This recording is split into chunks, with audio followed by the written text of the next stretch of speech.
Bom dia, meus irmãos. Satisfação estar aqui mais uma vez, compartilhando e podendo estudar com vocês na Escola Bíblica Dominical as nossas lições. Estamos estudando nesse trimestre as doutrinas cristãs escritas e colocadas nos seus livros pelo apóstolo Paulo. Nós estamos estudando hoje a doutrina da reconciliação e a nossa lição tem como tema culpado ou inocente. Nosso trimestre, então, está abordando esse tema, que é um tema muito importante para a igreja, porque a igreja precisa saber naquilo que crê. A igreja precisa conhecer as doutrinas bíblicas para que possa ter uma diretriz, possa ter um rumo seguro daquilo que ela crê, daquilo que ela professa, daquilo que ela prega. A gente já viu nas lições anteriores sobre a questão da universalidade da obra de Cristo. Isso é, quando nós vimos que o Evangelho é para todos, é para judeus, mas também para os gentios. Essa foi uma das lições anteriores. Vimos também, na lição seguinte, aquela disputa, lei e graça. E vimos, nesse estudo, que a graça de Deus, ela suplantou a lei, e a graça é que nos salva. Vimos também, na semana passada, a doutrina da reconciliação, onde nós estudamos sobre a misericórdia de Deus. Vimos o que é misericórdia. E vimos que a misericórdia, ela nos alcançou. Pelo seu grande amor, Deus nos alcançou por sua misericórdia. E transformou-se em graça, quando viu Jesus Cristo ao mundo para nos salvar. E a nossa lição de hoje, ela vai tratar sobre a justificação de Deus. A justificação pela fé. A doutrina da justificação, quando nós estaremos estudando um pouco sobre a questão da justiça de Deus. O que é a justiça de Deus? A gente viu no livro de Gênesis, logo no seu início, que o homem, quando eu digo homem, estou me referindo ao ser humano, que ele pecou, ele transgrediu a ordem de Deus, portanto, ele precisa da salvação de Deus, porque ao transgredir, ele foi expulso do jardim, foi expulso do paraíso e ele foi destinado à morte. Portanto, a lei que o Senhor coloca não é para salvação, mas é para mostrar a esse homem que ele transgrediu, para ele perceber que ele é um pecador. Mas como Deus é amor, a gente viu que esse Deus que é amor, ele tem misericórdia por esse homem. E ele propôs dar-nos graça, ele propôs fazer algo por nós, ele propôs resolver o nosso problema, porque a gente não poderia resolver por si próprio. E apesar de Deus nos amar, apesar de Deus nos mostrar misericórdia, apesar dele pretender salvar o homem pela graça, existe algo que é difícil para Deus fazer. Mas como assim, José, é difícil para Deus? A Bíblia diz que nada é impossível para Deus, porém existe uma dificuldade. E que dificuldade é essa? Deus não pode conceder-nos graça e vida eterna automaticamente. Deus não pode conceder a salvação automaticamente. Por quê? Porque aí vai entrar uma questão fundamental, que é a questão da justiça de Deus. E aí nós vamos estudar nesse primeiro tópico sobre esse assunto. O que é a justiça de Deus? A justiça de Deus é o modo como Deus age. A justiça de Deus é o modo como Deus opera. Ele opera através da justiça. Assim como o amor fala da natureza de Deus, assim como a santidade fala da essência de Deus, da disposição de Deus, assim como a glória é o próprio ser de Deus, justiça é o proceder de Deus, sua maneira, seu método de agir. Deus, então, só age baseado na questão e no processo da justiça. Por isso que eu falei, sabemos que é fácil Deus amar o homem. Sabemos que poderia ser fácil Deus salvar o homem. Mas não é fácil, porque Deus precisa salvá-lo da maneira justa, da maneira correta.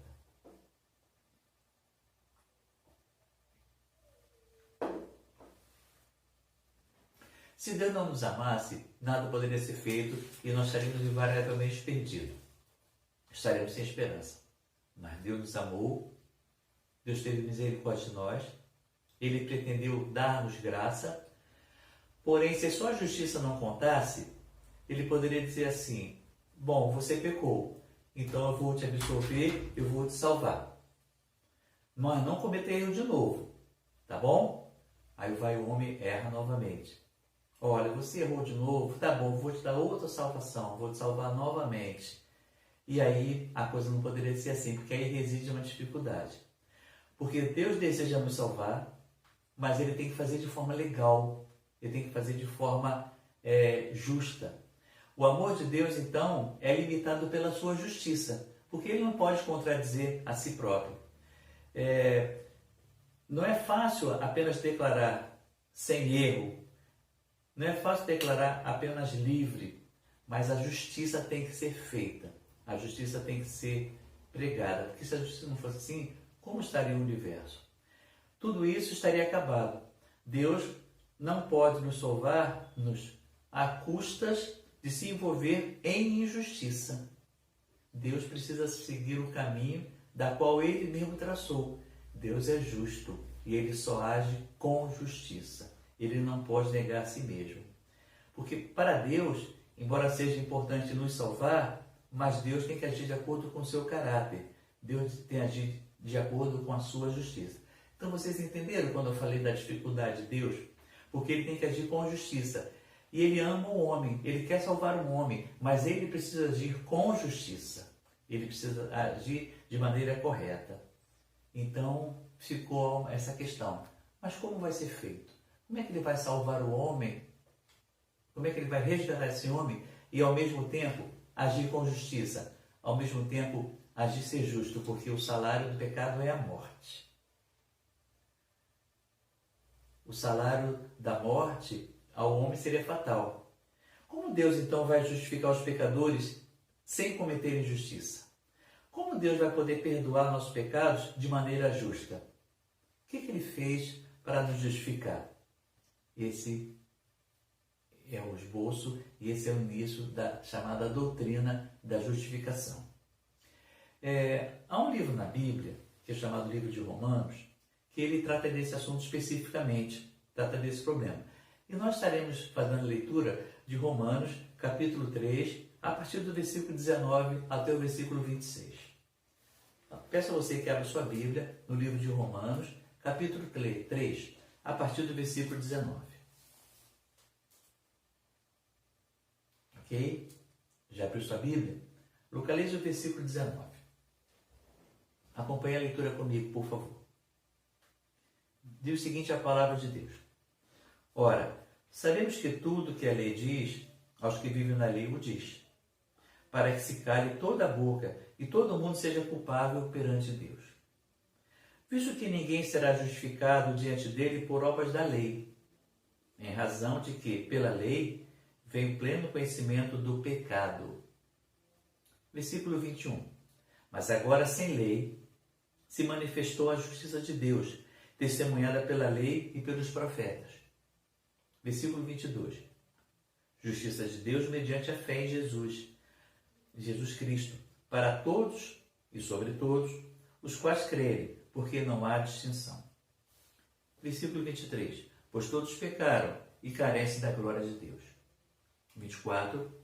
Sendo justificados gratuitamente por sua graça, mediante a redenção que há em Cristo Jesus, a quem Deus propôs no seu sangue como propiciação mediante a fé para manifestar a sua justiça, por ter Deus, na sua tolerância, deixado impunes os pecados anteriormente cometidos. E finalmente o versículo 26 nos diz o seguinte: tendo em vista a manifestação da sua justiça no tempo presente, para ele mesmo ser justo e justificador daquele que tem fé em Jesus. Portanto, meus amados, a gente observa que Deus, a partir do versículo de Romanos, ele vai nos mostrar o que Deus fez para que ele possa salvar o homem da maneira justa, para que ele possa salvar o homem usando a sua justiça. No versículo 19, que a gente vai reler, ele diz o seguinte: ora, sabemos que tudo que a lei diz aos que vivem na lei, o diz, para que se cale toda a boca e todo mundo seja culpável perante Deus. Então ele está nos mostrando que quando Deus deu a lei ao homem, ela foi dada para que o homem não tivesse a dizer nada diante de Deus, para que sua boca pudesse ser fechada, como ele fala aqui, que vive na lei, para que se cale toda a boca e todo mundo seja culpável. Então não existe justificativa ou explicação na lei para a minha salvação. A lei não mostra, não aponta nenhuma salvação minha. A lei aponta o meu pecado. Deus mostra ao homem pela lei que eles são pecadores e que todos pecaram e que não há um que seja bom, nenhum que seja bom. É o versículo 23, porque todos pecaram e carecem da glória de Deus. No versículo 20 nós também vemos que ninguém será justificado diante dele por obras da lei. Então o propósito final e o propósito máximo da lei foi nos mostrar que o homem é pecador, foi mostrar que não foi para que ele seja salvo por meio dela. A lei tem um fim, e esse fim é condenatório. A lei diz que o homem deveria ser condenado, que o homem deveria morrer, que o homem deveria perecer. Essa é a lei. Se esse texto acabasse aqui, se não houvesse, se Romanos 3 acabasse no versículo 20, nós estaríamos perdidos, nós estaríamos muito tristes. Ainda bem que esse texto não termina aqui, porque nós temos o versículo 21. E o versículo 21, ele fala de uma boa nova, por isso que é evangelho. O versículo 21, ele começa com duas palavras que são maravilhosas. Que palavras são essas, José? Versículo 21. Mas agora, sem lei, se manifestou a justiça de Deus. Mas agora, sem lei, se manifestou a justiça de Deus. Mas agora, isso nesse novo momento, nessa nova época, nesse novo estágio, agora, sem lei, se manifestou a justiça de Deus. Isto é, aquilo que Deus queria que tivesse paga, já foi pago. A graça do Senhor, ela nos alcançou. E a justiça de Deus não é mais manifestada na lei. Agora a justiça não é mais manifestada na lei. Como é que essa justiça então ela é manifestada? Versículo 22. A justiça de Deus mediante a fé em Jesus Cristo. Isto é, Paulo acrescenta mais duas verdades sobre a justiça de Deus, que ela vem agora mediante a fé. Em quem? Em Jesus Cristo.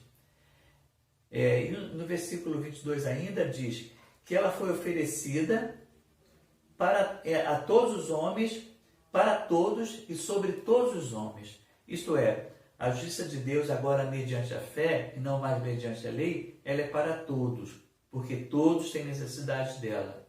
Por que isso? Porque todos pecaram e carecem da glória de Deus. Todos. Não há um ser humano sequer que não careça dessa glória de Deus. E no versículo 24 nós lemos que nós somos justificados gratuitamente por sua graça, mediante a redenção que há em Cristo Jesus. Não é mais uma redenção pela lei, porque a lei não redime ninguém, a lei condena. Mas agora, pela fé em Jesus, Deus nos resgata mediante a redenção, não que há na lei, não que há em nós, mas a redenção que há em Cristo Jesus. E no versículo 25 diz: a quem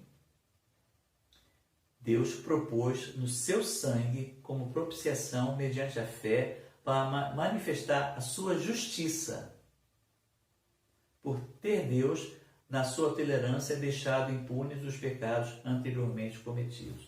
Então a gente observa aqui que Deus, na sua iniciativa salvadora, na sua dádiva salvadora, ele conferiu ao homem a condição de justo perante ele.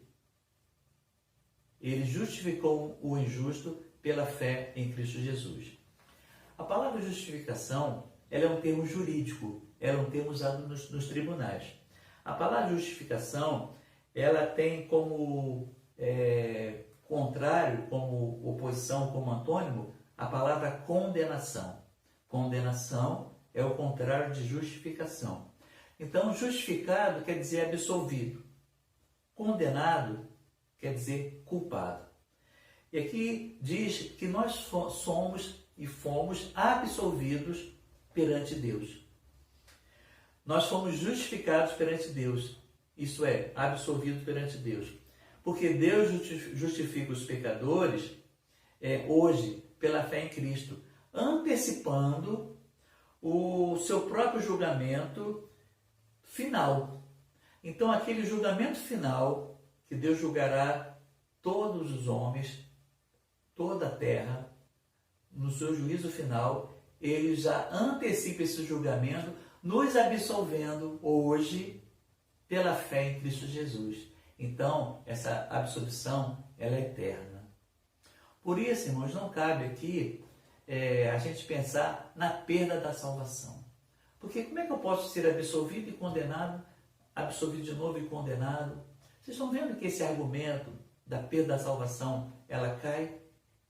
Vocês estão vendo que, irmãos, estão percebendo que se nós lermos as doutrinas corretas, muitos erros doutrinários, eles não têm sentido, não têm a ver? Porque como é que eu posso ser salvo pela absolvição completa e depois perder essa salvação e conseguir-la de novo para depois perder novamente, assim, o sabor das ondas? As pessoas que professam isso, elas não têm conhecimento dessa justiça de Deus. Mas como é que você pode me dizer, mas José, como uma pessoa então, ela foi salva, ela decaiu? A minha resposta é, possivelmente ela nunca tenha sido absolvida por Deus. Possivelmente ela nunca aceitou esse Jesus com fé e com coração. Não estou dizendo que a pessoa não caia, mas estou dizendo que a pessoa perde a salvação. A salvação, ela é garantida de uma vez para toda. Uma vez salvo, sempre salvo. E salvo para sempre. Deus enviou Jesus para redimir os nossos pecados e propôs como propiciação, como diz aqui no versículo 25, propiciação mediante a fé para manifestar a sua justiça por ter Deus, na sua tolerância, deixado impunes os pecados anteriormente cometidos. Aqui usou uma palavra muito interessante chamada propiciação. A palavra propiciação, ela vem de propiciatório. O que é propiciatório, José? De onde vem essa palavra? Essa palavra é lá do Velho Testamento. O que é o propiciatório? Propiciatório é o nome da tampa da arca. A arca é como se fosse um caixote ou uma caixa quadrada. Essa tampa que fechava tudo e embaixo ficava, dentro da arca ficava a vara de Moisés, que floresceu, maná, ficava as tábuas da lei, em cima, fechando tudo isso, com 2 querubins assim em cima de ouro. Essa tampa também era toda de ouro batido. Essa tampa é chamada de propiciatório. Isso está lá em Gênesis 26, que descreve sobre isso, e também no livro de Hebreus, capítulo 9, de 3 a 5, fala desse propiciatório. O propiciatório, então, é o nome da cobertura da arca, da cobertura dessa caixa. Para que servia essa tampa? Ali era o lugar de expiação. O texto de Hebreus e o texto de Êxodo, ele diz que uma vez por ano, um sacerdote entrava no dia da expiação. O sumo sacerdote entrava no lugar chamado Santo dos Santos, onde ficava essa arca. Ele borrifava sangue de animais sacrificados para expiação dos pecados do povo de Deus. Esse sangue era aspergido nesse propiciatório. Esse sangue era aspergido em cima dessa tampa, em cima da tampa da caixa, em cima da tampa da arca. E esse sangue aspergido ali era para a purificação do povo. O ponto transmitido por essa imagem é que somente através da oferta de sangue que a condenação da lei pode ser tirada e as violações das leis de Deus foram encobertas. Então, agora, Jesus tornou-se o nosso propiciatório.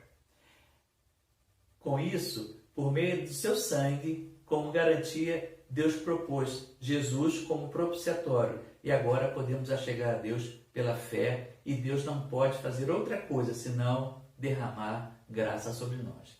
Irmãos, observam que nós temos que ler a Bíblia fazendo essas pontes, fazer essas ligações. Olha que interessante, o texto de Romanos 3 fala que no seu sangue como propiciação. Então, fazer essa ponte com o Velho Testamento, do Novo Testamento com o Velho e vice-versa, é muito importante para nós estudarmos a Bíblia assim. Quando nós estivermos estudando a Bíblia, vamos procurar fazer as conexões, porque a Bíblia é um todo. A Bíblia é um livro que ela não se contradiz. Então, muitas informações que a gente observa no Novo Testamento e que a gente muitas vezes entende, mas a explicação, o entendimento está lá no Velho. Muitas coisas que também a gente lê no Velho Testamento e muitas vezes não entende, a sua explicação, o seu sentido, ele pode estar no Novo. Então não devemos ler a Bíblia descuidadosamente. Não devemos ler a Bíblia apenas por ler, folhear, como se estivesse lendo um livro de história. Nós temos que estudar a palavra de Deus. Nós temos que ler a palavra de Deus para ter entendimento. Porque se tivéssemos entendimento, muitas dessas doutrinas e muitas teorias que as pessoas criam e inventam, elas não teriam vazão em nosso povo. Mas muita gente erra, e assim diz a palavra, erra porque falta entendimento. O meu povo erra por falta de conhecimento. Assim diz o livro de Oséias.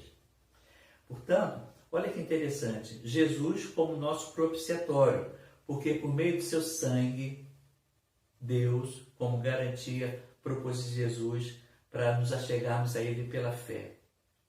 Isso foi o que Ele fez por nós. Somos salvos hoje, não porque Deus encobriu os nossos pecados, mas porque Deus tratou os nossos pecados. Deus simplesmente não passou uma borracha, tá bom, vou pagar tudo. Não, Ele tratou. Ele tratou como? Pela morte de Jesus. Então assim foi feito a justiça de Deus. A justiça de Deus pode ser cumprida, porque Jesus a cumpriu por nós. Não somos hoje devedores perdoados, mas nós somos devedores quitados. A conta foi paga. Jesus pagou a nossa conta. E isso cumpriu a justiça de Deus.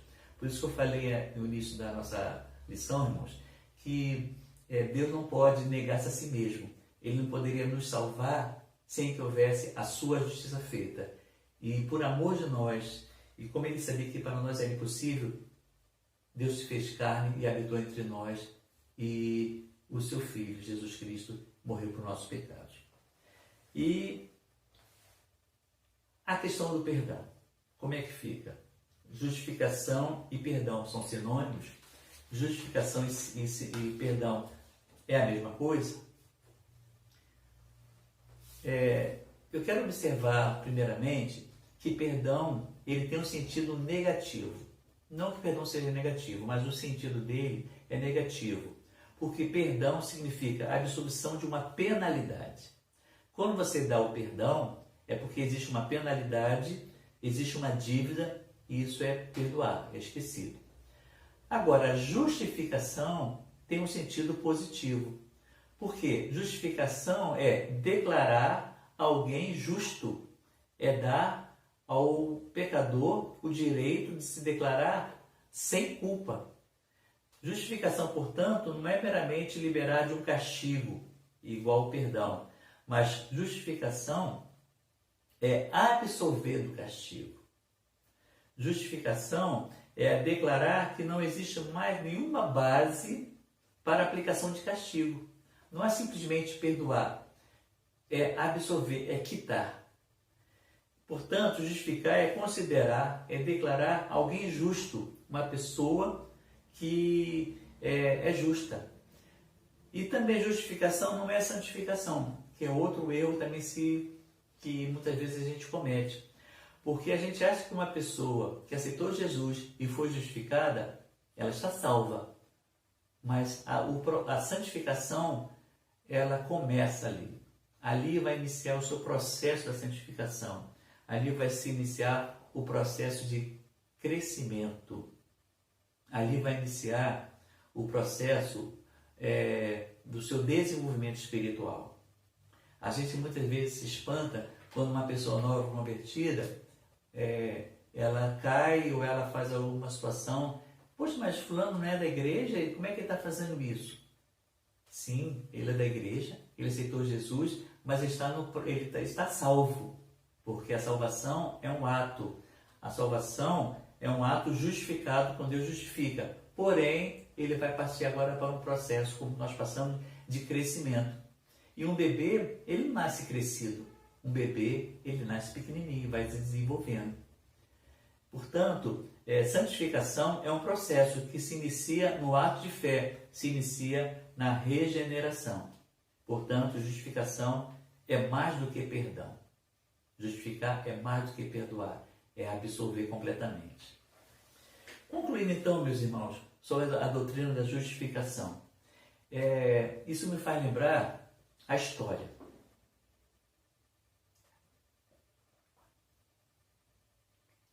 Porque na história teve um momento em que essa doutrina ela foi um ponto de discórdia e ela fez uma cisão na igreja cristã. Eu estou falando da reforma protestante de Martinho Lutero no século XVI. Martinho Lutero era um sacerdote romano e ele andava muito angustiado porque ele não conseguia, pela doutrina da qual ele abraçou, se sentir salvo, se sentir justificado. Pelo contrário, ele se sentia um pecador que não conseguia o pleno perdão de Deus e ele não conseguia a paz de Deus. Ele era um homem sem paz. Embora fosse sacerdote, embora fosse professor de Bíblia, embora fosse um homem que dirigia uma congregação, uma igreja. Mas Lutero, ele não tinha paz no seu coração, porque ele se sentia justificado por Deus. E aí, Lutero, ao ler esse texto de Romanos, ao ler a Bíblia, ao estudar a Bíblia, ele percebeu que Jesus Cristo tinha feito tudo por ele. Ele tinha que aceitá-lo pela fé. E isso foi a grande mudança que vai promover a reforma protestante e que vai fazer um divisor de água na história da igreja. E a reforma passou a falar de uma justiça atribuída ao ser humano. A sua diferença quanto à doutrina de Roma passou a se expressa a seguinte pergunta, porque a doutrina de Roma dizia, não, o homem é salvo pela fé sim, mas tem que fazer alguma coisa. Enquanto Lutero entendeu, o homem não precisa fazer nada, Jesus fez tudo. Jesus fez toda a salvação por mim. E aí, Lutero tinha algumas questões na sua cabeça muito interessantes. Ele pensava, como eu vou ser avaliado por Deus e pelos homens? Pela quantidade de justiça que há em mim ou pela justiça atribuída a mim? Essa questão duvidava. Será que eu tenho que fazer alguma coisa para ter essa justiça? Ou a justiça de Deus vai ser atribuída a mim pela fé em Jesus? Lutero também perguntava como eu vou ser recebido por Deus? Baseado no meu próprio desempenho ou baseado no empenho de Cristo que fez a meu favor? Essas perguntas foram divisor de água. E quando ele entendeu isso, ele aceitou isso, ele pregou na sua igreja isso, e foi motivo de cisão, foi motivo de disputa e foi motivo de guerras, que até hoje acontece. Portanto, eu gostaria de terminar o nosso estudo destacando 3 pontos da doutrina de justificação de Martinho Lutero. E Martinho Lutero foi um teólogo e ele contribuiu muito para a nossa visão teológica pós-reforma.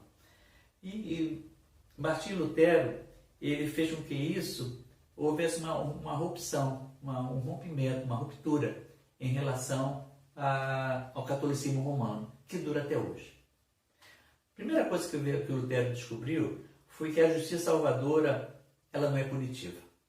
A justiça é salvadora e não apenas punitiva. E nós vemos muitas igrejas que você tem que fazer obrigações, que você tem que fazer dívida, que você está sempre devendo, sempre devendo, sempre devendo, para um dia, quem sabe, a partir de tudo aquilo que você fez, você será absolvido. Tem muitas pessoas vivendo esse drama ainda hoje, meus irmãos. Não se consideram justos, não se consideram salvos. Não, eu tenho que fazer alguma coisa. Lutero já rompeu com isso. Ele descobriu que a justiça salvadora não é antes de punitiva. Ele aprendeu em Romanos que a justiça de Deus passou do castigo para a provisão redentora de Deus. Como é bom ter essa provisão redentora. Em segundo lugar, Lutero também enfatizou uma justiça passiva. Como assim passiva, José? Isso é, eu recebo essa justiça. E não é ativa, isto é, o crente é visto por Deus como justo, mediante o perdão dos seus pecados, ainda que não tenha obra suficiente em si mesmo. Então, eu não tenho que fazer nada para obter a salvação. A única coisa que eu preciso fazer é ter fé na obra redentora de Jesus. Eu não preciso fazer obras para comprar a minha salvação, porque minhas obras são feitas em pecado. Nada que eu vá fazer vai agradar a Deus. Entretanto, a partir do momento que eu aceitasse Jesus, eu vou servi-lo sim, e vou servi-lo com obras, mas obras de glorificação do nome do Senhor. Não obra para minha salvação, mas obras para glorificar e para expandir a obra do Senhor. E em terceiro e último lugar, Lutero também aprendeu que trata-se de uma justiça alheia e não minha justiça. Uma justiça alheia. E o versículo 24 e 26, para a gente encerrar do livro de Romanos, diz o seguinte: sendo justificados gratuitamente por sua graça, mediante a redenção que é em Cristo Jesus, a quem Deus propôs no seu sangue como propiciação mediante a fé, para manifestar a sua justiça por Deus, ter na sua tolerância deixado impunes os pecados anteriormente cometidos. E finalmente o versículo 26 nos diz: tendo em vista a manifestação da sua justiça no tempo presente, no tempo de hoje, para ele mesmo ser justo e justificador daquele que tem fé em Jesus. Portanto, meus queridos, a salvação, ela é alheia, ela não é minha, ela vem de Deus, para me justificar e para me declarar hoje justo e justificador daquele que tem fé em Jesus. Meus queridos, encerrando a nossa lição de hoje, nós vimos que o que é a justiça de Deus, nós vimos como Deus planejou a sua justiça, enviando o seu Filho, e vimos que essa justiça, se for aceita pela fé em Cristo Jesus e não pelas obras, nós seremos salvos, nós seremos justificados. E aí, nós temos a obra da redenção. Doutrina da redenção, como diz aqui no versículo 24, sendo justificado gratuitamente por sua graça, mediante a redenção que é Cristo Jesus. Redenção de Cristo Jesus. Doutrina da redenção. Esse vai ser o assunto da nossa próxima semana, da nossa próxima aula. Muito obrigado pela lição, obrigado pela paciência de vocês. Espero que tenha sido compreensível, porque é um tema complexo. É um tema que envolve uma série de raciocínios, é um tema que envolve uma série de conexões, porque não é simples, mas está acessível a todos. Eu peço também que, se alguém tiver alguma dúvida, ficou algum ponto não esclarecido, ou algum ponto de discordância, que, por favor, entre em contato comigo e na próxima semana a gente possa debater, possa explicar e possa esclarecer algum tipo de dúvida que não tenha sido bem colocado. Muito obrigado pelo amor, pela paciência dos irmãos. Espero que todos tenham um bom domingo e tenhamos um bom domingo, um domingo abençoado, e Deus nos abençoe.